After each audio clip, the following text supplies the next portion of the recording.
मरने से पहले उस औरत को पता चला कि सालों पहले जब उसकी जान खतरे में थी, अपना खून देकर उसकी जान बचाने वाला मैं ही था।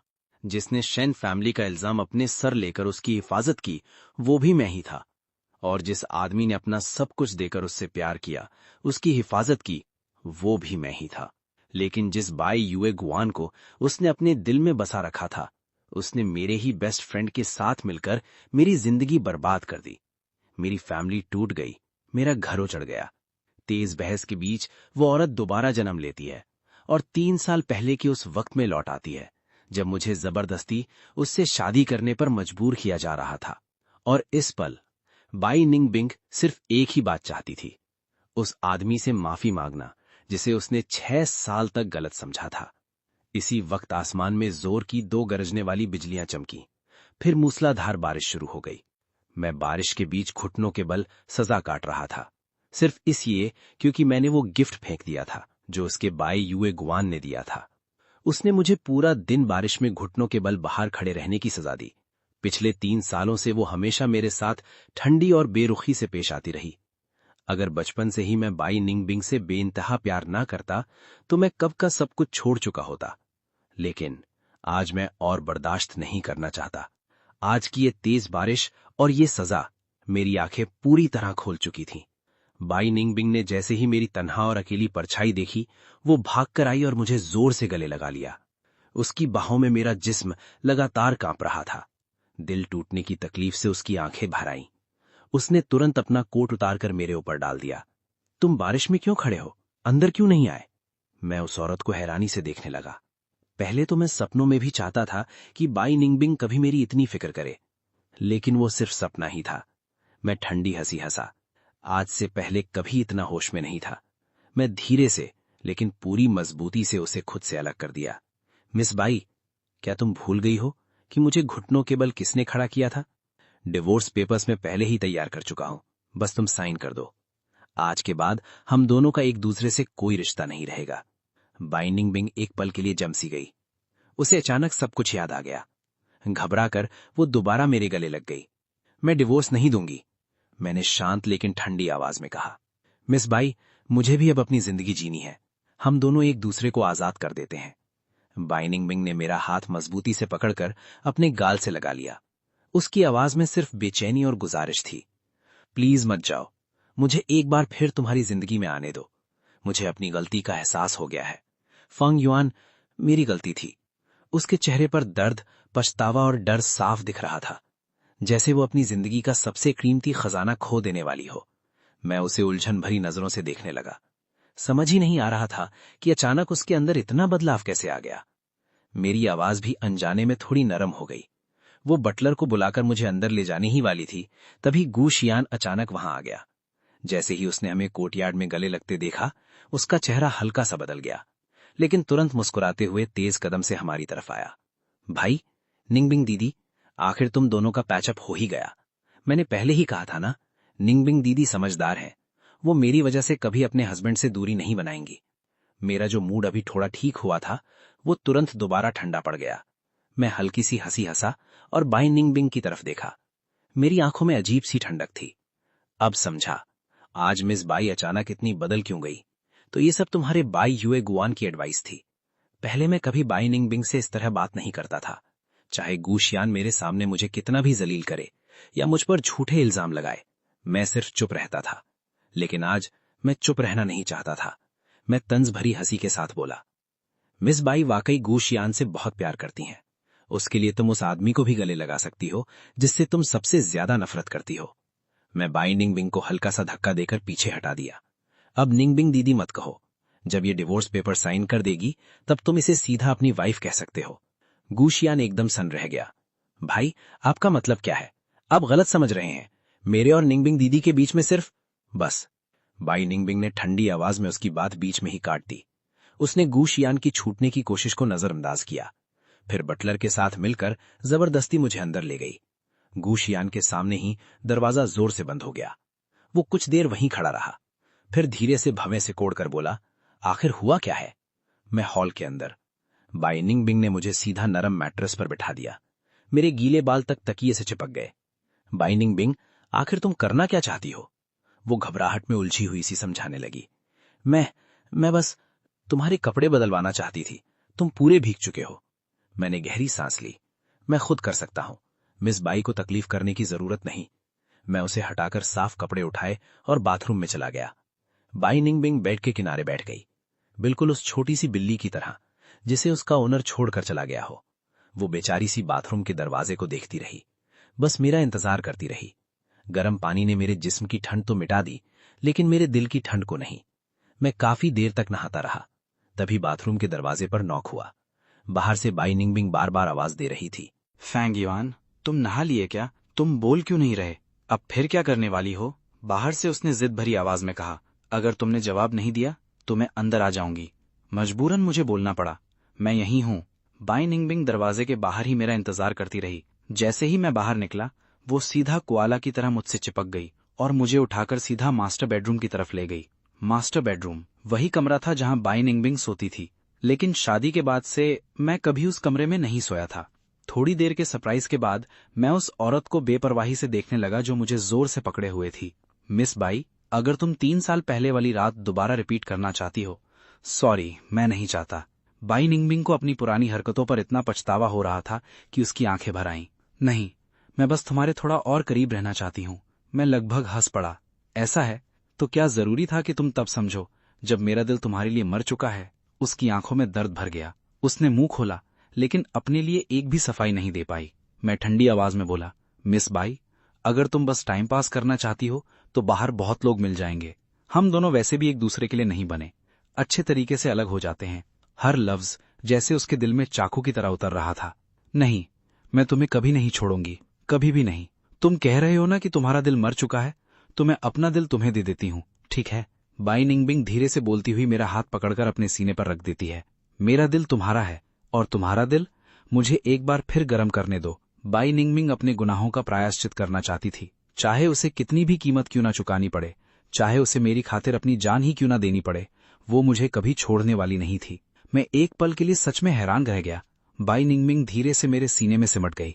फैंग युआन, मुझे माफ कर दो, प्लीज मुझे फॉरगिव कर दो। मैं मजबूरन उसे गले लग गया। मिस बाई की क्या गलती है? बाई निंगबिंग का चेहरा पछतावे से भर गया। मेरी हर बात गलत थी, मैं पूरी तरह गलत थी। आज के बाद मैं सिर्फ तुम्हारी हूं, मेरा सब कुछ तुम्हारा है।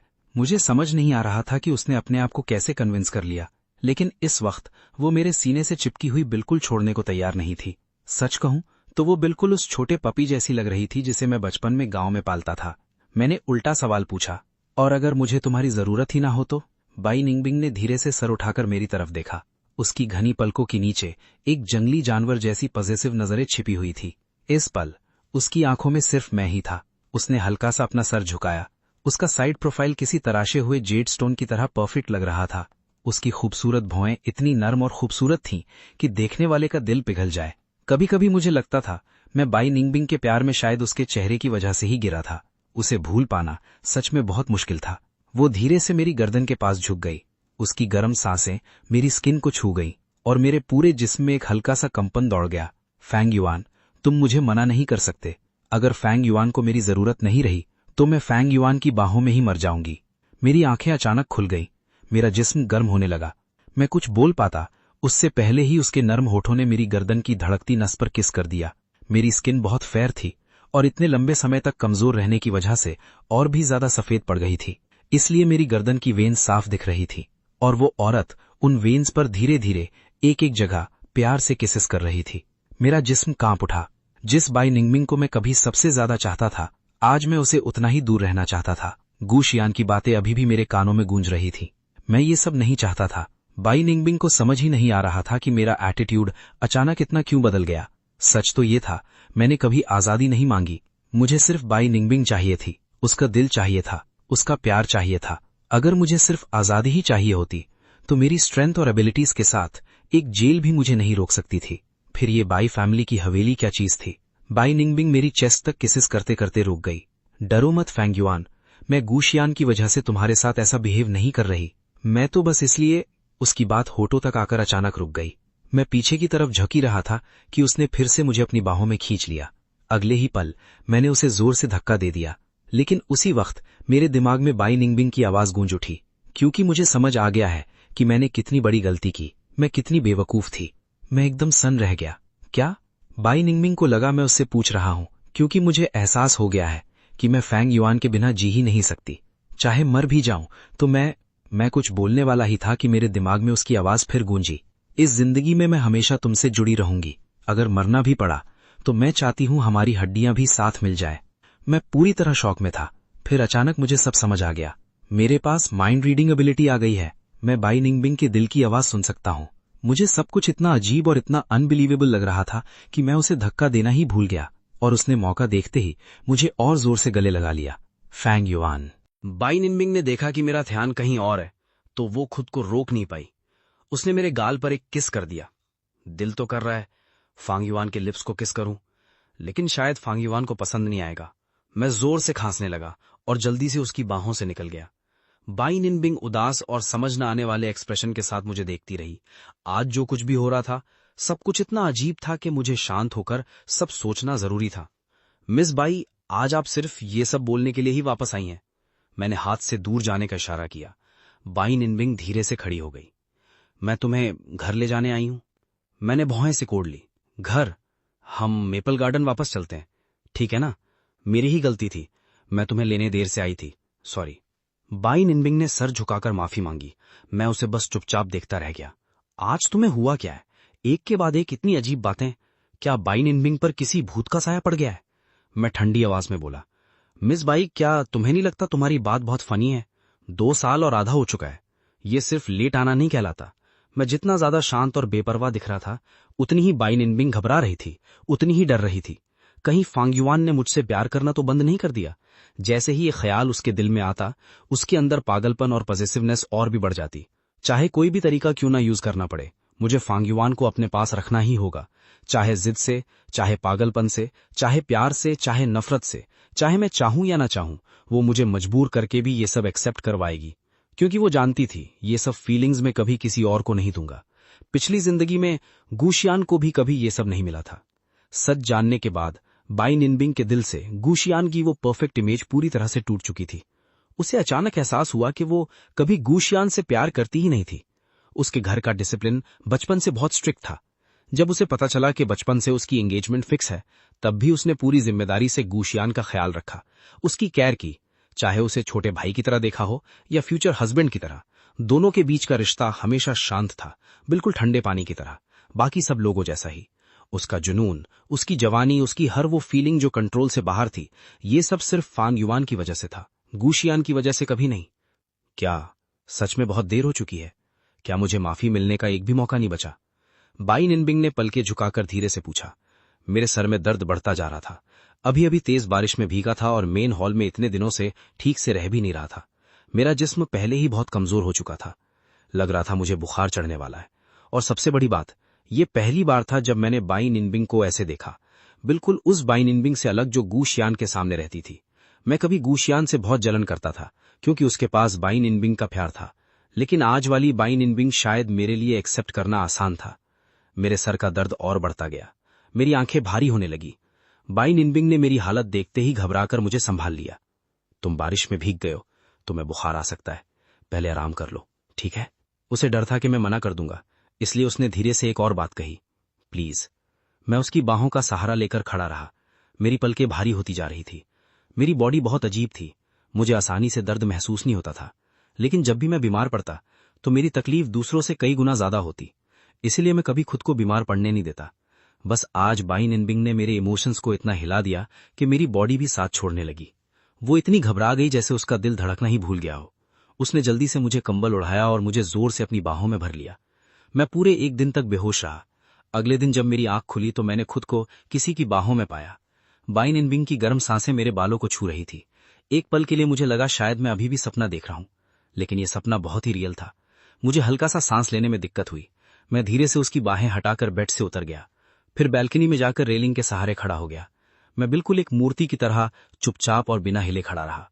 उधर बाई निनबिंग ने आदत से अपना हाथ बढ़ाया, लेकिन उसकी बाहों में सिर्फ खालीपन था। वो एकदम घबरा कर जाग गई। फांग युआन! उसकी नजर मेरी कमजोर और तनहा पीठ पर पड़ी, जैसे अगले ही पल मैं हवा के साथ गायब हो जाऊंगा। उसने तुरंत एक शॉल उठाया और चलकर मेरे पास आ गई। पीछे से मुझे अपनी बाहों में भर लिया। उसकी आवाज अभी भी नींद से भरी हुई थी। उसने अपना चेहरा मेरी गर्दन के पास रखा। बेबी, मैं अपनी सोच से बाहर आया और हल्की सी ठंडी हंसी हंसी। मिस बाई, लगता है आपने गलत इंसान को पुकार लिया। क्या मेरी पीठ गूशियान से इतनी मिलती है? मैं और गूशियान एक ही बाप के बेटे थे, लेकिन हमारे चेहरे बिल्कुल अलग थे। हाँ, एक बार बाई निनबिंग ने सिर्फ पीठ देखकर हमें कंफ्यूज जरूर कर दिया था। उसने मुझे और जोर से गले लगा लिया। नहीं, मैंने गलत नहीं पुकारा। फांग युवान नाम सिर्फ तुम्हारे लिए है। मुझे उसकी बात पर जरा भी शक नहीं हुआ, क्योंकि बाई निनबिंग कभी झूठ नहीं बोलती थी। बाई फैमिली की परवरिश बहुत स्ट्रिक्ट थी और बाई निनबिंग सिर्फ मेरे सामने ही अपनी सारी लिमिट्स तोड़ देती थी। उसने बहुत प्यार से कहा, अंदर चलकर लेट जाओ, तुम्हें हल्का बुखार है। तुम्हें अच्छे से रेस्ट करना चाहिए। मैंने उसका हाथ हल्का सा हटा दिया और धीरे से बोला, मैं रेस्ट कर लूंगा। लेकिन मिस बाई, क्या आप आज रात भी यहीं रुकने वाली हैं? 2 साल पहले, उस रात के बाद जब आपने मेडिसिन ली थी, तब आपने खुद कहा था कि आप कभी मेरे साथ एक ही बेड शेयर नहीं करेंगी। मिस बाई, क्या आप अपनी ही बात से मुकर रही हैं? पुरानी बात याद आते ही बाई निंगमिंग का दिल दर्द से भर गया। उसे इतना पछतावा हुआ जैसे उसका दिल चीर दिया गया हो। उस रात मेरे साथ रहने के अगले ही दिन उसने इमरजेंसी कॉन्ट्रासेप्टिव ले ली थी। पिछली जिंदगी में वो मेरी जिंदगी से हर रिश्ता तोड़ देना चाहती थी, लेकिन इस जिंदगी में उसका मन करता था कि मेरे लिए पूरी फुटबॉल टीम पैदा कर दे। उसने मेरा हाथ पकड़ा और अपने गाल पर रख दिया। नहीं, तुम मेरे गाल पर मारो, जितना जोर से मारना है मारो, बस तुम्हारा गुस्सा निकल जाना चाहिए। मैं उसे देखता रहा और बिना सोचे उसके गाल पर एक जोर का थप्पड़ मार दिया। मैं बाई निंगमिंग से प्यार भी करता था और उससे नफरत भी। ये थप्पड़ उसने बिना किसी शिकायत के सह लिया। उसके चेहरे पर अब भी वही नरम मुस्कान थी। उसने दूसरा गाल भी मेरी तरफ कर दिया। एक और मार लो, अगर हाथ दर्द कर रहा हो तो मुट्ठी से मार लेना। मैं खुद को रोक नहीं पाया और हंस पड़ा। वो मेरी मुस्कान देखकर कुछ देर के लिए खो सी गई, फिर धीरे धीरे मेरी तरफ झुकने लगी। उसका खूबसूरत चेहरा मेरी आंखों के सामने बड़ा होता जा रहा था। उसकी गर्म सांसें मेरे होठों के आसपास मंडरा रही थीं। बस एक पल और वो मुझे किस कर लेती, लेकिन उससे पहले मैंने उसे जोर से धक्का दे दिया। बाई निंगमिंग बैल्कनी के बिल्कुल किनारे खड़ी थी। धक्का लगते ही वो 2 कदम पीछे गई और सीधा 2nd फ्लोर से नीचे गिर गई। मैं एकदम जम गया। बाई निंगमिंग नीचे लॉन पर बेहोश पड़ी थी।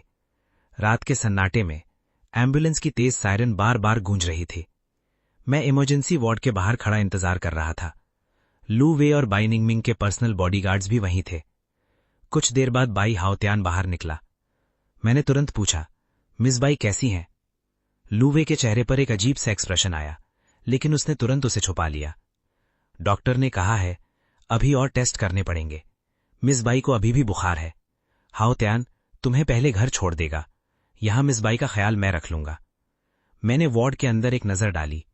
बाई निंगमिंग के सारे सबॉर्डिनेट्स कभी मेरे साथ बदतमीजी नहीं करते थे, लेकिन वो हमेशा मुझसे अलर्ट रहते थे। अब बाई निंगमिंग मेरी वजह से गिरकर इंजर्ड हुई थी, इसलिए उनका मुझे पास न आने देना बिल्कुल नॉर्मल था।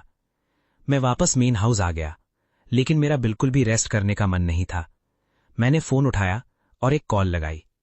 मास्टर, आज अचानक मुझे याद कैसे कर लिया? फोन के दूसरी तरफ से खुश आवाज आई। मैं कुछ पल चुप रहा, फिर बोला, अगली बार मुझे ओल्ड मास्टर मत कहना। उधर से हंसी की आवाज आई। क्या हुआ मास्टर, कहीं आप बीमार तो नहीं? मेरी मुट्ठी और कस गई। नहीं, बात बाई निंगमिंग की है। वो 2nd फ्लोर से गिर गई है, अभी तुम्हारे हॉस्पिटल में है। जरा देखकर बताओ उसकी कंडीशन कैसी है। जैसे ही तांग हाओ ने बाई निंगमिंग का नाम सुना, उसका सारा एक्साइटमेंट खत्म हो गया। मुझे उस औरत को देखने का बिल्कुल मन नहीं। उसमें ऐसी क्या बात है जो मास्टर उसकी इतनी फिक्र करते रहते हैं? गिरकर मर जाए तो और अच्छा। मैंने धीरे से सांस छोड़ी। वो चाहे कितनी भी बुरी हो, मुझे फिर भी उसकी फिक्र है। जाकर देख लो। तांग हाओ ने मजबूरी में हां कहा और अपने ऑफिस से निकल गया। तांग हाओ साउथ सिटी मेडिकल यूनिवर्सिटी के कांगवियान हॉस्पिटल का स्पेशली इनवाइटेड सर्जन था। इंटरनेशनल लेवल पर उसका काफी नाम था, खासकर सर्जरी डिपार्टमेंट में। ऑफिस से निकलकर वो इमरजेंसी वार्ड पहुंच गया। अभी जो 2nd फ्लोर से गिरकर पेशेंट आई थी, वो कहां है? रिसेप्शन पर बैठी यंग नर्स शर्मा गई। डॉक्टर तांग, मैं चेक करती हूं। थोड़ी देर बाद उसने कहा, पेशेंट बाई निंगमिंग को वीआईपी वार्ड में शिफ्ट कर दिया गया है। हमारे हॉस्पिटल में उनका अलग वीआईपी पैसेज है। तांग हाओ ने ठंडी सी हंसी निकाली। उसकी कंडीशन कैसी है? उसका ट्रीटमेंट कौन कर रहा है? नर्स ने जवाब दिया, इमरजेंसी डिपार्टमेंट के डॉक्टर सॉन्ग। तांग हाओ ने सारी डिटेल्स लेने के बाद मुझे कॉल किया। मैंने चेक कर लिया, सब नॉर्मल है, कुछ सीरियस नहीं, बस हल्का सा कंकशन है, 2 दिन में ठीक हो जाएगी। इतनी सी बात के लिए वीआईपी वार्ड में एडमिट कर दिया। तांग हाओ ने नाक चढ़ाते हुए कहा। मैंने सुकून की सांस ली। शुक्रिया, तांग हाओ बोला। मास्टर, तकलीफ तो आप उठा रहे हैं, आखिर आप उससे डिवोर्स कब दोगे? मैंने पिछले 2 दिन की सारी बातें याद की और हल्की सी मुस्कान के साथ बोला, फिलहाल डिवोर्स नहीं हो पाएगा, चलो बाद में बात करते हैं। मुझे लगा बाई निंगमिंग 2 दिन हॉस्पिटल में रहकर घर आ जाएंगे, लेकिन दूसरे दिन सुबह लू वे बहुत सीरियस चेहरे के साथ मेरे पास आया। मिस्टर गू, मिस बाई के साथ कुछ हो गया। एक पल के लिए मेरा दिमाग बिल्कुल ब्लैंक हो गया, लेकिन मैंने तुरंत खुद को संभाला। जब तक वो जिंदा है मैं उसे वापस ला सकता हूं। लू वे कुछ पल के लिए हैरान रह गया। उसके चेहरे का एक्सप्रेशन लगभग टूट ही गया था। फिर उसने सिर हिलाया। आप खुद चलकर देख लीजिए। हॉस्पिटल जाते हुए मैंने हर तरह का रिजल्ट सोच लिया था, यहां तक कि ब्रेन डेथ तक, लेकिन जो मैंने देखा उसके लिए मैं बिल्कुल तैयार नहीं था। बाई निंगमिंग मासूम चेहरे के साथ मुझे जोर से गले लगाए हुए थी और बार बार एक ही बात कह रही थी, भैया भैया। एक पल के लिए मेरा दिमाग काम करना ही बंद हो गया। लू हुई पास खड़ा अपने शब्दों को बहुत ध्यान से चुनते हुए बोला, जैसे आप देख ही रहे हैं, मिस बाई गिरने के बाद सच में बच्ची बन गई हैं। मैं डॉक्टर से बात करना चाहता था, लेकिन बाई निंगमिंग, जो अब सिर्फ कुछ साल की बच्ची की तरह बिहेव कर रही थी, मुझे जोर से पकड़ के बैठ गई। जैसे ही मैं उसे अलग करने की कोशिश करता, वो तुरंत रोने लगती। मजबूरन मुझे उसे गोद में लेकर प्यार से चुप कराना पड़ा।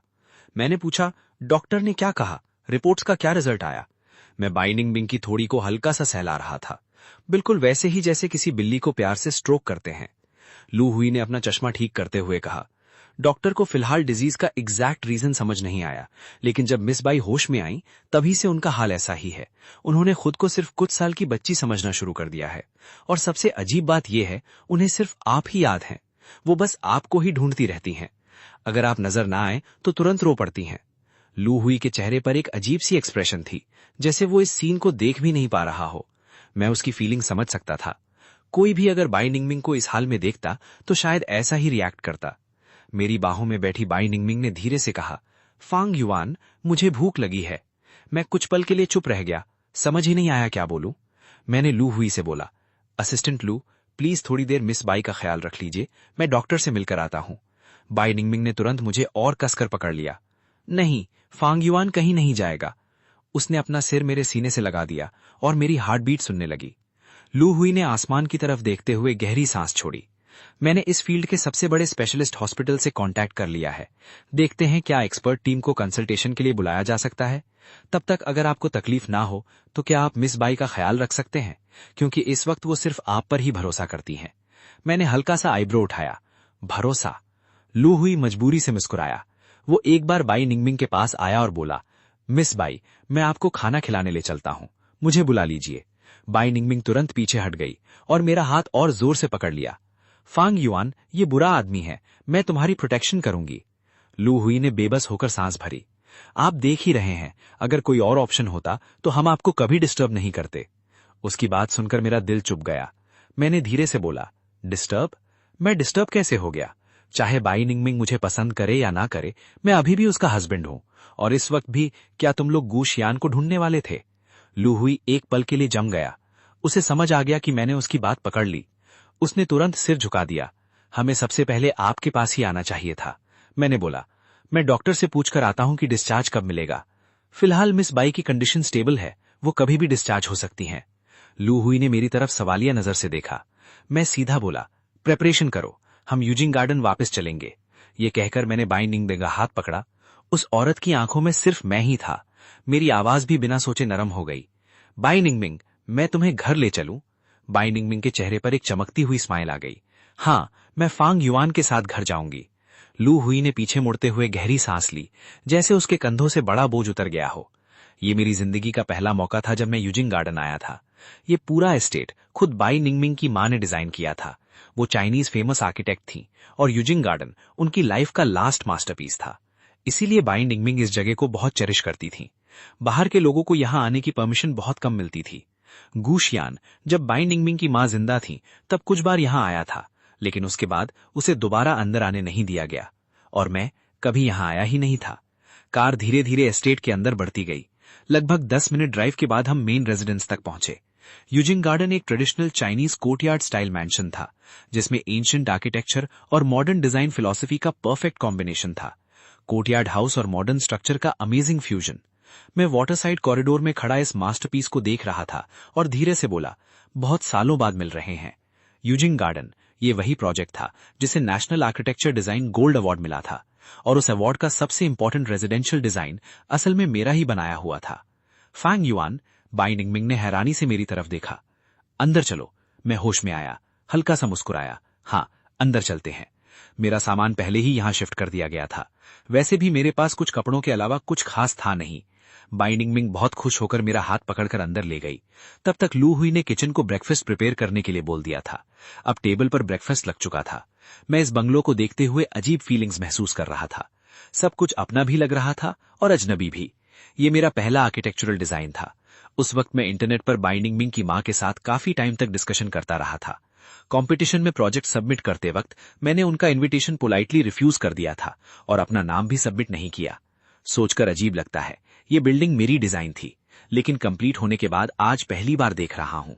बाई निंगमिंग ने मुझे गले लगाया और प्यार से बोली, फांग युआन, मुझे खाना खिलाओ। फिर वो झुककर अपना कान मेरे पेट के पास ले आई। मैंने आवाज सुन ली। फैंग युआन के पेट में गुड़गुड़ हो रही है। तुम्हें भी भूख लगी है? ये कहकर वो सीधी खड़ी हो गई, जैसे उसने कोई बहुत बड़ी डिस्कवरी कर ली हो। उसके हाथ अभी भी मेरी कमर को पकड़े हुए थे। उनकी गर्माहट मुझे क्लियरली फील हो रही थी। लू हुई ब्रेकफास्ट के लिए रुकना चाहता था, लेकिन बाई निंगमिंग को मेरी बाहों में चिपका देखकर उसकी भूख ही मर गई। वो खड़ा हुआ और बोला, मिस्टर फैंग, मुझे कंपनी में कुछ काम है। उसने अपना विजिटिंग कार्ड मुझे दिया। ये मेरा नंबर है, कभी भी कोई जरूरत हो मुझे कॉल कर दीजिएगा। मैं यूजिंग गार्डन के स्टाफ को भी इंस्ट्रक्शन दे देता हूं। मैंने कार्ड देखकर कहा, ठीक है, थैंक यू। लू हुई ने सिर हिलाया। एक बार आखिरी बार बाई निंगमिंग को देखा और जल्दी से वहां से चला गया। मैं बाई निंगमिंग को खाना खिलाने लगा। उसके बाद मैंने सर्वेंट से कहा कि उसे ऊपर ले जाकर नहाने और रेस्ट करने में हेल्प करें, लेकिन बाई निंगमिंग ने मुझे और जोर से पकड़ लिया। मैं फैंग युआन के साथ नहाऊंगी, मैंने पेशेंस से समझाया। मैं लड़का हूं और तुम लड़की हो, हम साथ में नहीं नहा सकते। बाई निंगमिंग ने मुंह फुला लिया। रोना आ रहा है, पर हमारी तो बचपन से एंगेजमेंट है। जिनकी एंगेजमेंट होती है वो साथ में नहा सकते हैं। मेरी आंखों में हल्की सी हलचल हुई। मुझे बताओ, तुम्हें ये सब कैसे पता? मम्मी ने बताया था। उसने गर्व से सिर उठाकर हाँ में सिर हिला दिया। मैं उसे देखते हुए धीरे से पूछा, बाई निंगमिंग, क्या तुम सच में अपनी याददाश्त खो बैठी हो? उसने मासूमियत से सिर टेढ़ा किया। क्या? निंगमिंग बिल्कुल बेवकूफ नहीं है। फिर अचानक मुझे उसके दिल की आवाज सुनाई दी। अगर मैं बेवकूफ बनने का नाटक ना करूं तो फैंग युआन मुझे गले कैसे लगाएगा? फैंग युआन से कितनी अच्छी खुशबू आती है। मैंने उसकी इनर वॉइस सुन ली तो ये बात थी। मुझे पहले ही शक था, इतनी आसानी से कोई इतना बेवकूफ कैसे बन सकता है। मेरे सामने खड़ी ये औरत एक छोटी सी बिल्ली की तरह बार बार मेरी तरफ रगड़ खा रही थी। उसका खूबसूरत चेहरा बार बार मेरे सीने से लग रहा था। कभी हल्का सा रब करती, कभी फिर से चिपक जाती। मैं बिना झिझक बाई निंगमिंग का चेहरा दोनों हाथों से पकड़कर हल्का सा दूर कर दिया। मेरी आंखों में अजीब सी उलझन थी। अगर वो एक्टिंग करना चाहती है तो ठीक है, मैं भी उसका साथ पूरी एक्टिंग के साथ दूंगा। मैं मुस्कुराते हुए बोला, हमारी निंगमिंग बिल्कुल बेवकूफ नहीं है। हमारी निंगमिंग तो सबसे अच्छी और सबसे स्मार्ट है। ये सुनते ही बाई निंगमिंग खुशी से चमक उठी। फैंग युआन मुझे टच कर रहा है, अब मैं भी फैंग युआन को टच करूंगी। ये कहकर उसने धीरे से अपना हाथ मेरे गाल पर रख दिया। उसकी उंगलियां हल्का सा कांप रही थी। मैंने आंखें झुकाकर उसे देखा, फिर उस हाथ को पकड़ लिया जो मेरे चेहरे पर रखा था। अब मैं उसके साथ पहले की तरह ठंडा बिहेवियर कैसे कर सकता था? मेरी नर्म और शांत आवाज वही आवाज थी जिसे बाई निंगमिंग दिन रात तरसती थी। वो मौका मिलते ही मेरी बाहों में आ लगी और मुझे जोर से गले लगा लिया। कल रात मैं बिल्कुल नहीं सोया था। अब बाई निंगमिंग मुझे इतनी मजबूती से पकड़े हुए थी, पता नहीं क्यों, लेकिन मुझे पहली बार सुकून महसूस हुआ। हम दोनों सोफा पर एक दूसरे को गले लगाए ही सो गए। बाई निंगमिंग मेरी रेगुलर हार्ट बीट सुनती रही। उसकी आंखों में खुशी चमक उठी। उसने दिल ही दिल में सोचा, काश मुझे पहले पता होता कि बच्ची बनने का नाटक इतना यूजफुल होगा तो मैं 2 दिन पहले ही एक्टिंग शुरू कर देती। ये सोचते ही उसने अपना मन पूरी तरह रिलैक्स कर दिया और मुझे गले लगाए ही सो गई। उधर गूशियान बाई फैमिली के मेन हाउस पहुंचा। जब उसने देखा कि मैं वहां नहीं हूं तो वो हैरान रह गया। भाई कहाँ गए? नौकर ने सीधा जवाब दिया, मिस्टर गू अब मिस बाई के साथ यूजिंग गार्डन शिफ्ट हो गए हैं, कल ही चले गए। गूशियान को यकीन ही नहीं हुआ। उसने तुरंत पूछा, ये कैसे हो सकता है? निंगबी दीदी ने उसे यूजिंग गार्डन में रहने की परमिशन कैसे दे दी? नौकर ने उसकी तरफ देखकर सीधा जवाब दिया, मिस्टर गू का यूजिंग गार्डन में रहना दुनिया की सबसे नॉर्मल बात है। वो दोनों हस्बैंड वाइफ हैं, लीगल हस्बैंड। इसमें इम्पॉसिबल क्या है? 2 साल से भी ज्यादा वक्त तक मैं गू मैंशन में बहुत पोलाइटली रहा था, कभी किसी सर्वेंट को तंग नहीं किया, इसलिए सर्वेंट्स मुझे काफी पसंद करते थे, चाहे घर वाले मुझे इग्नोर करते रहें। गूशियान ने गुस्से से सर्वेंट को घूरा, फिर बिना कुछ कहे गाड़ी में बैठकर सीधा यूजिंग गार्डन निकल गया। उसे सबसे अच्छे तरह पता था कि यूजिंग गार्डन बाई निंगबिंग के लिए कितनी इंपॉर्टेंट जगह थी। बचपन में वो सिर्फ कुछ बार ही वहां गया था। मिसेस बाई की डेथ के बाद उसे दोबारा कभी अंदर आने नहीं दिया गया, और आज जब उसने सुना कि मैं वहां रह रहा हूं तो वो बिल्कुल शांत नहीं बैठ सका। इस वक्त यूजिंग गार्डन में बाई निंगबिंग मुझे स्विमिंग के लिए फोर्स कर रही थी। वाटर में खेलना है। उसने आउटडोर स्विमिंग पूल की तरफ उंगली दिखाई, और तब तक वो खुद स्विमिंग सूट पहनकर आ चुकी थी। उसकी सफेद गर्दन, पतली कमर और परफेक्ट फिगर देखकर किसी का भी खून तेज दौड़ने लगता, लेकिन उसमें जरा भी चीपनेस नहीं थी। बाई निंगबिंग जानबूझकर अपने स्विमिंग सूट का नेकलाइन हल्का सा नीचे खींचती हुई मेरे सामने इधर उधर घूम रही थी। मैं बस हल्का सा मुस्कुराया। वो तुरंत मेरे पास आ गई, मेरा हाथ पकड़ा और मुझे पूल के पास खींचने लगी। खेलोगे ना? मैं उसके साथ सीधा पानी में उतर गया। मैंने पूछा, तुम्हारे लिए स्विमिंग सूट किसने चेंज करवाया? मैं अभी कुछ देर पहले ही ग्राउंड फ्लोर लिविंग रूम में बाई हाटियान का फोन अटेंड कर रहा था, और इतनी देर में वो स्विमिंग सूट पहनकर नीचे आ गई। बाई निंगबिंग में बिल्कुल मासूमियत बनाई और साइड में खड़े बाई हाटियान की तरफ उंगली कर दी। बाई हाउटेन बिल्कुल स्पीचलेस हो गया। जब से बाई निंगबिंग ने बच्ची बनने का नाटक शुरू किया था, उसकी लाइफ और मुश्किल हो गई थी। उसने बेबस होकर कहा, खुद ही चेंज किया है। मैं बाई हाउटेन का काला पड़ता चेहरा देखकर मुस्कुराया। अच्छा, तो हाउटेन ने तुम्हारी हेल्प की थी? ठीक है, तुम जाकर थोड़ी देर खेलो। बाई निंगबिंग ने जानबूझकर पानी उछालकर मेरे ऊपर फेंक दिया। पानी की बूंदें मेरे गाल पर आ लगी। मैं उसे नकली गुस्से से देखने लगा। बाई निंगबिंग बस मुझे देखती ही रह गई, जैसे वो मुझ में खो गई हो। मुझे हंसी भी आ रही थी और दिल में दर्द भी हो रहा था। 2 साल से भी ज्यादा वक्त में उसने कभी मुझे इतनी ध्यान से देखा ही नहीं था। चाहे उसके बदलने की वजह जो भी हो, मैं सच जरूर जानना चाहता था। उसकी दिल की आवाज फिर मेरे दिमाग में गूंजी, फांगयुआन कितना हैंडसम है, मेरा बेबी कितना क्यूट है। वो मुझे गले लगाकर बस देखती ही जा रही थी। उसकी आंखों में जैसे तारे चमक रहे थे। मैं धीरे से बोला, निंगबिंग भी बहुत सुंदर है। मुझे तुम्हारा चेहरा सबसे ज्यादा पसंद है। सच तो ये था, बचपन में अगर बाई निंगबिंग इतनी खूबसूरत ना होती तो शायद मैं उसकी जान बचाने भी नहीं जाता। उसकी दिल की आवाज फिर सुनाई दी, सिर्फ मेरा चेहरा ही पसंद है, मेरी बॉडी पसंद नहीं। साथ ही मैंने देखा वो हल्की सी खांसी और जानबूझकर अपनी स्विमिंग पोज और परफेक्ट फिगर दिखाने लगी। मुझे देखो बेबी, इधर देखो। मैंने बिना कुछ कहे अपना गीला आउटर शर्ट उतारकर साइड में रख दिया। अब मेरे बदन पर सिर्फ घर वाला सिंपल शॉर्ट्स था। मैंने अपना हाथ उसकी तरफ बढ़ाया। बाई निंगबिंग तुरंत मेरे पास आ गई और मुझे गले लगाने ही वाली थी, तभी बाई हाउटेन आ गया। मिस्टर गू, गूशियान गेट पर आया है। गूशियान का नाम सुनते ही बाई निंगबिंग ने रिफ्लेक्स से मुझे और जोर से पकड़ लिया और मुझे अपनी बाहों में छुपा लिया। मैं शांत आवाज में बोला, उसे अंदर आने दो।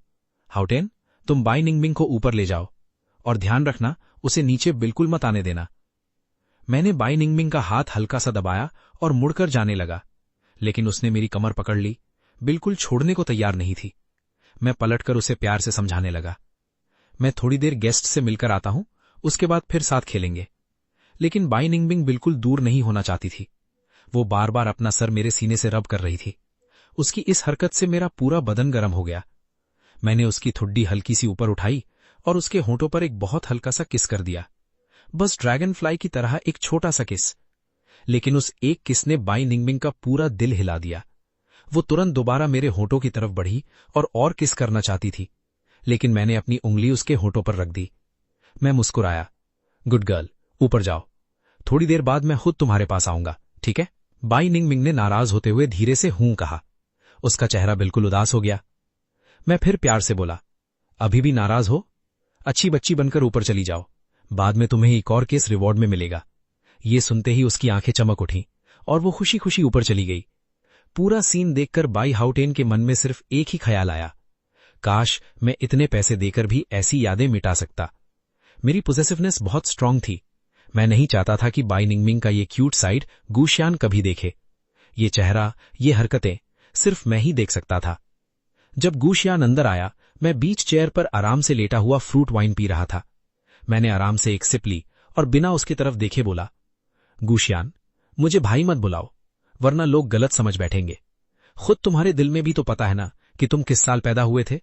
तुम्हारी उस मिस्ट्रेस माँ ने तुम्हें बहुत पहले ही बाहर छुपकर जन्म दे दिया था। क्या तुम्हें लगता है मुझे ये सब नहीं पता? गुशियान का चेहरा एक पल के लिए बदल गया।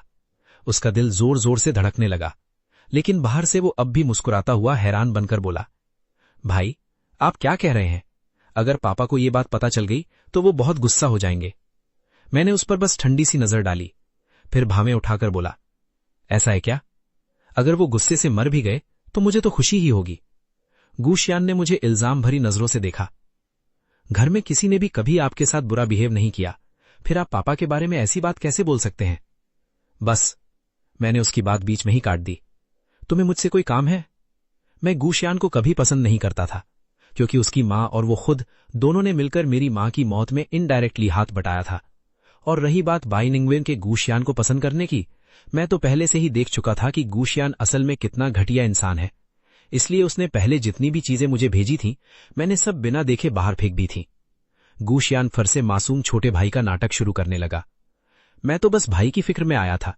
मैं गू मेंशन गया था, वहां पता चला आप यहां आ गए, इसलिए थोड़ा सरप्राइज हुआ। वैसे निंगमिंग दीदी कहाँ है? पिछली बार लग रहा था आप दोनों के बीच कुछ प्रॉब्लम चल रही थी। अब सब ठीक है ना? जब गुशियान और मेरी पूल के पास बात चल रही थी, तब ऊपर बालकनी से बाई निंगमिंग चुपचाप सब देख रही थी। बाई हाउटेन उसके पीछे खड़ा धीरे से बोला, मिस बाई, क्या आप सच में ये एक्टिंग हमेशा कंटिन्यू करने वाली हैं? बाई निंगमिंग ने उसकी तरफ देखा तक नहीं। जब उसने दोबारा पूछा, तब उसने मुड़कर कहा, इसमें प्रॉब्लम क्या है? बाई हाउटेन फिर बोला, आपको डर नहीं लगता? या फिर अगर मिस्टर गू को पता चल गया कि आप एक्टिंग कर रही हैं, या फिर उन्हें लगे कि आप उन्हें धोखा दे रही हैं, अगर वो डिवोर्स लेकर चले गए तो? बाई निंगमिंग की नजर पूरी तरह मुझ पर टिक गई। उसने धीरे से कहा, मुझे डर नहीं लगता। बाय हाथियान बिल्कुल समझ नहीं पाया। डर नहीं लगता? अगर मिस्टर गू सच में आपको छोड़कर चले गए तो? बाई निंगमिंग हल्की सी मुस्कुराई। उसकी आंखों में जैसे मकड़ी का जाल बुन गया हो। मैं उन्हें मजबूती से बांध कर रखूंगी, वो कहीं नहीं जाएंगे। चाहे मुझे कितने भी अंधेरे तरीके क्यों ना यूज करने पड़े, चाहे वो मुझसे नफरत ही क्यों ना करने लगे, मैं उन्हें कभी अपने से दूर नहीं जाने दूंगी। उसकी आंखों की रोशनी धीरे धीरे गायब हो गई, जैसे उनमें सिर्फ ऑब्सेशन बचा हो। बाय हाथियान का दिल जोर से धड़क उठा। मिस बाई, प्लीज इतना एक्सट्रीम मत सोचिए। ऐसे रिलेशनशिप का एंड अच्छा नहीं होता। कहीं ऐसा ना हो कि आप मिस्टर गू को भी हर्ट कर दें और खुद को भी। बाई निंगमिंग ने शांत आवाज में कहा, तो फिर ये पाप भी सिर्फ मेरा होगा। बाय हाथियान के मुंह से बिना सोचे निकल गया, मिस्टर गू के लिए तो आपसे मिलना ही सबसे बड़ा बदलक था। बाई निंगमिंग ने सीधा उसकी तरफ देखा। उसके चेहरे पर एक भी एक्सप्रेशन नहीं था। बाय हाथियान तुरंत चुप हो गया। सॉरी, तुमने गलत नहीं कहा। बाई निंगमिंग ने साइड से शर्ट उठाई और आराम से एक एक बटन बंद करने लगी। मेरा प्यार, मेरी नफरत, मेरे सारे तरीके, सब सिर्फ फांग युआन के लिए हैं। मैं ये सब किसी और को कभी नहीं दे सकती। फांग युआन को जो चाहिए वो सिर्फ मैं हूं। तुम कभी नहीं समझोगे। बाय हाथियान ने गहरी सांस ली। ठीक है, मैं सिंगल हूं, मैं नहीं समझता। आज के बाद मैं कभी एडवाइस नहीं दूंगा। कपड़े पहनने के बाद बाई निंगमिंग नीचे उतरने लगी। जाते जाते उसने पूछा, पता है ना नीचे क्या बोलना है? बाय हाथियान बस अंदर ही अंदर रोया। काश मैडम कंपनी खुद संभालती तो मुझे ये सब ना झेलना पड़ता। नीचे गुशियान अब भी बातें घुमाकर बोल रहा था, भाई पहली बार यूजिंग गार्डन आए हो ना? चाहो तो मैं थोड़ा इंट्रोड्यूस कर दूं? अरे निंगमिंग दीदी आ गई। मुझे तो लगा घर पर ही नहीं है। भाई भी कुछ बताते नहीं, मुझे यहां इतनी देर खड़ा रखा। उसकी मीठी बातों के पीछे जहर छुपा हुआ था। मेरी नजर ठंडी पड़ गई, लेकिन जब मैंने देखा बाई निंगमिंग ने पूरे कपड़े पहने हुए हैं, तब जाकर मेरा चेहरा थोड़ा नॉर्मल हुआ। बाई निंगमिंग ने मेरी एक्सप्रेशन देखते ही समझ लिया कि मैं नाराज हूं। वो तुरंत भागकर मेरे पास आई, मेरे बिल्कुल पास बैठ गई और प्यार से मेरा सिर अपनी तरफ खींचकर मुझसे लिपट गई। शुरू से लेकर अब तक उसने गू शियान की तरफ एक बार भी नहीं देखा। गू शियान की स्माइल वहीं जम गई। उसकी आंखें शॉक और कंफ्यूजन से भर गईं। निंगबिंग दीदी, आपको क्या हुआ? आप बहुत थकी हुई लग रही हैं। कहीं मेरे भाई ने... निंगबिंग दीदी, मेरे भाई का नेचर ही ऐसा है, कभी कभी आपको गुस्सा दिला देते हैं, लेकिन आखिर आप दोनों हस्बैंड वाइफ हैं। काश आप मेरे साथ जितनी पेशेंस रखती हैं उसका आधा भी उनके साथ रखती तो शायद वो और बेटर हस्बैंड बन जाते। उसकी आवाज बाहर से नर्म थी, लेकिन हर सेंटेंस सीधा मेरे दिल पर वार कर रहा था। पहले उसने इनडायरेक्टली बोला कि मैं बाई निंगबिंग को हमेशा परेशान करता हूं, फिर याद दिलाया कि हमारी शादी जबरदस्ती हुई थी, और आखिर में अपने और बाई निंगबिंग के क्लोज रिलेशनशिप का दिखावा भी कर दिया, जैसे मुझे चोट पहुंचाना ही उसका गोल हो। मैंने ठंडी हंसी हंसा। अच्छा, खुद को इतना इंपॉर्टेंट मत समझो। मेरा और बाई निंगबिंग का रिलेशनशिप कैसा है ये हम दोनों का मैटर है, तुम्हारा इससे कोई लेना देना नहीं। ये कहकर मैंने बाई निंगबिंग की थोड़ी पकड़ी और सीधा उसके होठों पर किस कर दिया। गू शियान ने जोर से सांस खींच ली। उसकी आंखें फट गईं। सबसे ज्यादा शौक उसे इस बात का हुआ कि बाई निंगबिंग ने मुझे बिल्कुल पुश नहीं किया। ये कैसे हो सकता है? क्या बाई निंगबिंग हमेशा से इस आदमी से नफरत नहीं करती थी? वो तो कभी गू मैंशन में उसके साथ एक रात भी नहीं रुकती थी, फिर आज उसे किस कैसे करने दे रही है? लेकिन उसे क्या पता, बाहर से बाई निंगबिंग शांत थी, अंदर से वो इतनी खुश थी कि उसका एक्टिंग कंटिन्यू करना मुश्किल हो रहा था। मेरा इरादा सिर्फ हल्का सा लिप्स टच करने का था, लेकिन मैं बाई निंगबिंग को बहुत लंबे वक्त से मिस कर रहा था। मैं उससे प्यार करता था, सिर्फ उसकी रूह से नहीं, उसके पूरे वजूद से। मैंने कभी अपनी फीलिंग्स छुपाई नहीं थी। अगर उसकी मर्जी का रिस्पेक्ट ना करता तो पिछले 2 साल और आधे में मैं शायद उसे जबरदस्ती अपना बना चुका होता, न जाने कितनी बार। शायद फिर वो कभी मुझसे दूर नहीं जा पाती। लेकिन मेरी सेल्फ रिस्पेक्ट ने मुझे रोक लिया। मैं देखना चाहता था, क्या मैं वाकई उसके ठंडे दिल को पिघला सकता हूं? जब मैंने उसे अपनी बाहों में लिया, मैंने दिल ही दिल में एक गहरी सांस ली। मेरा हाथ उसकी गर्दन के पीछे और मजबूत हो गया। उसके नर्म होंठ, अपने प्यार को किस करना सच में एक ऐसी चीज थी जिसकी आदत लग जाती है। और ऊपर से गू शियान सामने खड़ा देख रहा था, इसलिए इस बार मैं बाई निंगबिंग को और भी ढंग से किस करने लगा। बाई निंगबिंग एक छोटी सी दूध पीती बिल्ली की तरह बिल्कुल शांत हो गई। बेबी, तुम इतने स्वीट हो, मेरा बहुत मन कर रहा है तुम्हें किस करने का। मैं उसके होठों से थोड़ा पीछे हटा, लेकिन बाई निंगबिंग फिर से मेरी तरफ बढ़ने लगी। मैंने उसे रोका नहीं, बस उसे अपनी मर्जी से मेरे गले और कंधों पर बिना किसी रिदम के छोटे छोटे किसेस करने दिए। फिर मेरी ठंडी नजर सीधा गू शियान पर जाकर टिक गई, चाहे गुस्से से उसका चेहरा लाल ही क्यों ना हो गया हो। थैंक यू भाई। भाई? किस बात का भाई? तुम्हारी माँ एक मिस्ट्रेस थी, क्या अब तुम भी किसी और का थर्ड पर्सन बनना चाहते हो? मेरी आवाज में ठंडी ताना मारने वाली स्माइल थी। मेरे चेहरे का प्रेशर इतना ज्यादा था कि गू शियान का चेहरा और भी बिगड़ गया। ट्राई करके देख लो। गू शियान का गुस्सा फट पड़ा, उसकी आंखें खून सी लाल हो गईं और वो चीख कर बोला, गू फांगयुआन, तुम्हारी हिम्मत कैसे हुई मुझसे ऐसे बात करने की? निंगबिंग दीदी, देखिए ना इसे। लेकिन बाई निंगबिंग तो मेरी गर्दन में मुंह छुपाए मेरी बॉडी की खुशबू में ही खोई हुई थी। उसके पास गुशियान की तरफ देखने का भी टाइम नहीं था। फांगयुआन, मुझे फिर से किस करो ना। मैंने उसकी ठोड़ी ऊपर उठाई और उसे एक और किस दे दिया। इस बार वो पूरी तरह उस किस में डूब गई। चलो रूम में चलते हैं। बाई निंगबिंग की आंखें तुरंत चमक उठी। वो बार बार सिर हिलाकर हां करने लगी। गुशियान वहीं खड़ा बस हमें घूरता रह गया। जब हम दोनों चले गए, उसके चेहरे पर सिर्फ डिसबिलीफ था। ये कैसे हो सकता है? गू फांगयुआन ने आखिर बाई निंगबिंग को कौन सी जादुई दवा पिला दी? बाई निंगबिंग उसकी तरफ देखे बिना रही नहीं रही। इसमें जरूर कुछ गड़बड़ है। गुशियान ने भौवें सिकोड़ी और वहां से निकलते ही लियू वे को फोन लगा दिया। मिस लियू, मैं गुशियान बोल रहा हूं। सुना है निंगबिंग दीदी की तबीयत खराब है? उसने बड़ी केयरफुली बात घुमाकर पूछी। सिर्फ अपने चेहरे और फैमिली बैकग्राउंड की वजह से ही इतनी लड़कियां उसके पीछे नहीं पड़ती थीं। उसकी सबसे बड़ी ताकत थी औरतों की साइकोलॉजी समझना। लियू वेई को लगा शायद गुशियान को बाई निंगबिंग के सीढ़ियों से गिरने और एक्टिंग करने वाली बात पता चल गई है। वो कुछ सेकंड के लिए रुक गई, फिर पूछा, आप ये क्यों पूछ रहे हैं मिस्टर गू? गुशियान ने धीरे से जवाब दिया, मैं अभी यूजिंग गार्डन में हूं। देखा भाई उनका ख्याल रख रहे हैं, बस थोड़ी चिंता हो गई। अगर लियू वेई को यकीन ना होता कि ये सीक्रेट बहुत अच्छे से छुपाया गया है तो वो सच में मान लेती कि गुशियान सब जानता है। ल्यू वेई ने पोलाइटली मुस्कुराते हुए कहा, miss by bus recent work pressure की वजह से थोड़ी टायर्ड हैं, इसलिए घर पर रेस्ट कर रही हैं। और मिस्टर गू उनके हस्बैंड हैं, उनका केयर करना बिल्कुल नॉर्मल बात है। मैं सिर्फ पर्सनल असिस्टेंट हूं, उनके पर्सनल मैटर्स में ज्यादा इंटरफेयर नहीं करती। गुशियान ने हल्की सी ठंडी हंसी हंसी। मैं तो बस निंगबिंग दीदी की कंसर्न कर रहा था।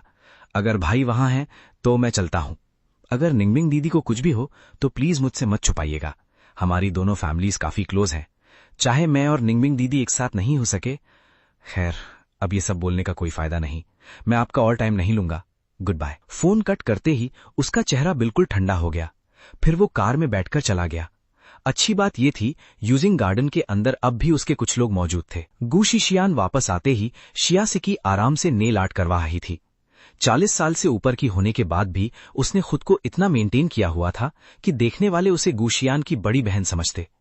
कोई भी नहीं सोच सकता था कि उसका 20 साल का बेटा भी है। शियासिकी ने धीरे से पूछा, आज इतने गुस्से में क्यों हो? गुशियान ने सोफा पर बैठते हुए कहा, गू फांगयुआन यूजिंग गार्डन शिफ्ट हो गया है और बाई निंगबिंग भी अब मेरी बिल्कुल परवाह नहीं करती। हाँ, ये कब हुआ? क्या बाई निंगबिंग उससे सबसे ज्यादा नफरत नहीं करती थी? गुशियान ने सिर हिला दिया। इसीलिए तो मुझे समझ नहीं आ रहा। कुछ दिन पहले तक तो उसे घुटनों के बल सजा दी गई थी।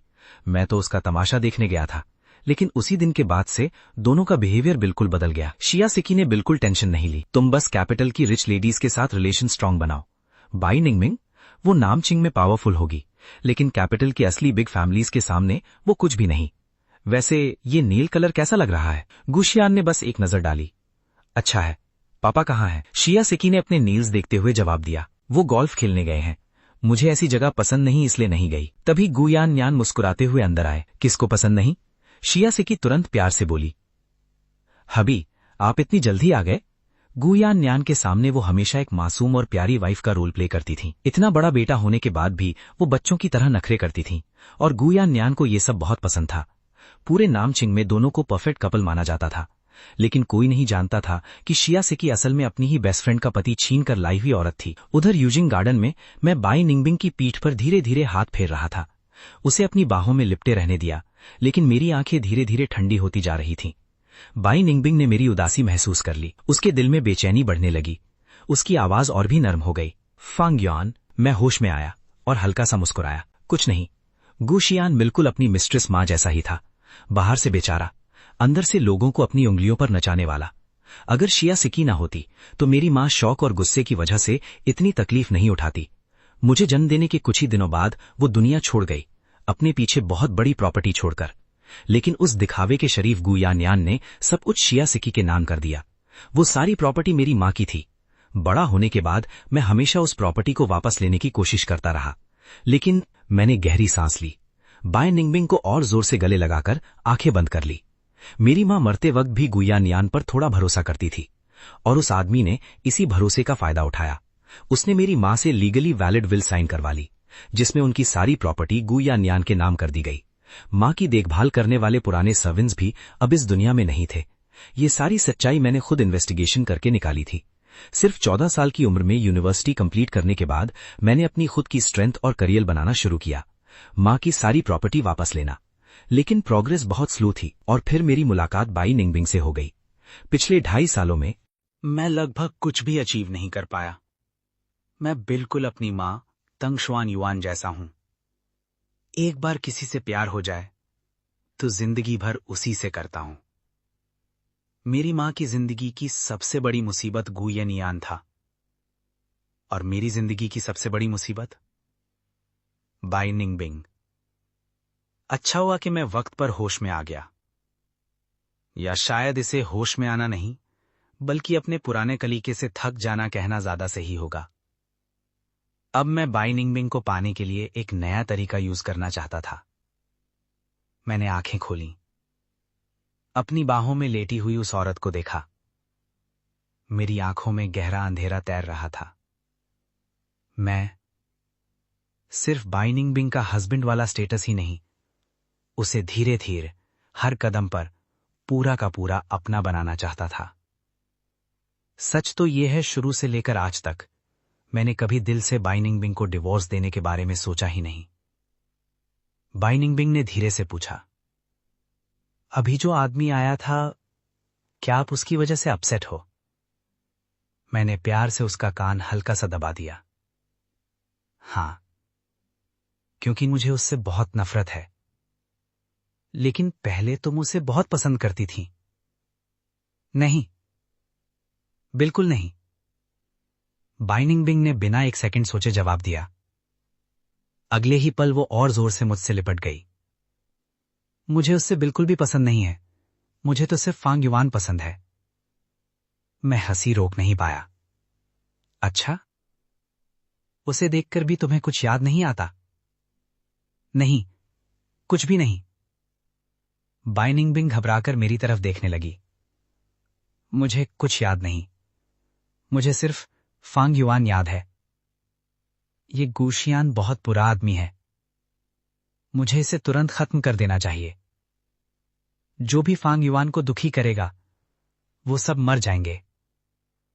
उसके दिल की आवाज सुनकर मेरे होठों पर धीरे से मुस्कान आ गई। अब मुझे पूरी तरह यकीन हो गया था कि बाई निंगबिंग के दिल में मेरे लिए सच में फीलिंग्स हैं। बस मुझे ये नहीं पता था कि अचानक इतना बड़ा बदलाव क्यों आ गया। लेकिन कोई बात नहीं, आगे चलकर मैं उससे सब कुछ आराम से पूछ लूंगा। मेरी छोटी सी गुड गर्ल, तुम कितनी प्यारी हो। मैंने उसके कपड़े का कोना पकड़ा, उसे अपनी तरफ और करीब खींच लिया और सीधा उसके होठों को किस कर लिया। ये उसके लिए मेरा रिवॉर्ड था।